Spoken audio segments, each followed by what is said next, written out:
welcome to Wilden's BBC School Report. I'm Hannah. And I'm Rob. We are the presenters. We're here to tell you about the most interesting news around. Now time for the rugby. Sam Warburton is making a return to the Six Nations for the Grand Slam decider. The Welsh captain has missed 2 games because of a dead lug he got in the Wales Island game, but Jenkins has high hopes that Sam will be returning this Saturday in the France v Wales game. Remember that Wales have not beaten France since 2008, so it's going to be a hard game. We decided to go out and ask people who they thought would win, and 3 out of 3 people decided that Wales would win. Thank you, Rob. Recently, people have been talking about Coney 2012. We are now going to a story about it. Do you know who Coney is? Our survey showed 71% of people of 200 knew who Coney was, but the other 29% didn't. The majority of people who didn't know who Coney was were either adults or not on social networking sites. If you don't know who he is, Joseph Coney is a Ugandan man who kidnapped children to turn the boys into child soldiers and the girls into sex slaves.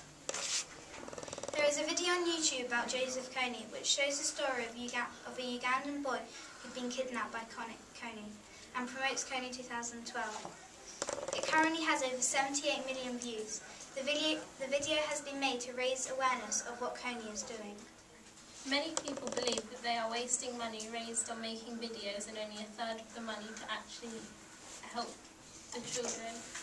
10 o'clock Live News reported that Joseph Coney actually left Uganda 6 years ago and that over 270 videos have been made and barely any raise awareness for Coney. Most people who have heard of him think that he's a horrible, mean man.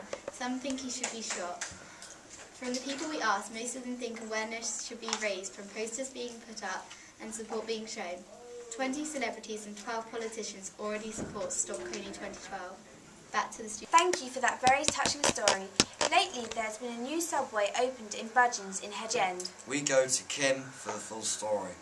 Thank you. Hello, we are here today to talk to you about Subway at Budgeons. The building will be shortly completed. When it is completed, it will be the only subway in Hedge End. We've interviewed some pupils to get their opinion on the new subway. Some of the questions we asked them were, out of 10, how healthy do you think Subway is, and explain why? Their answer was 8 out of 10, because it gives you the option to eat fruit and veg. The second question was, do you think that having a Subway in Budgeons will make Hedge End unhealthier? Their answer was no, it's people's choices to eat it, so it's up to them. The third question was, overall, do you think it's a good idea even though Subway is unhealthy?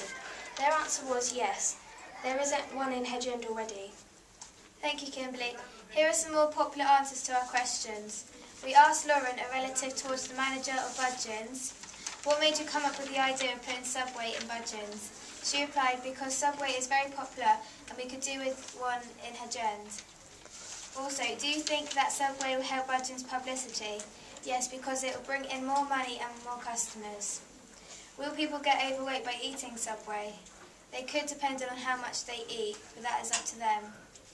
Who is this going to affect? People who like Subway and go to Budgeons a lot. How many times a month do you visit Subway? Once a month. Overall, we have found out that even though Subways are very unhealthy, it seems that it's a very highly popular restaurant. And the pupils here at Wilden School have different views on the new Subway in Hedge End or town. Thank you, and now back to the studio. Thank you for that story. Throughout the day, we have also done written reports on Euro 2012, the iPad Tesco fault, the Egypt riots, new technologies at Wilden, and the Saints for the Premiership. Thank you for watching, and good night.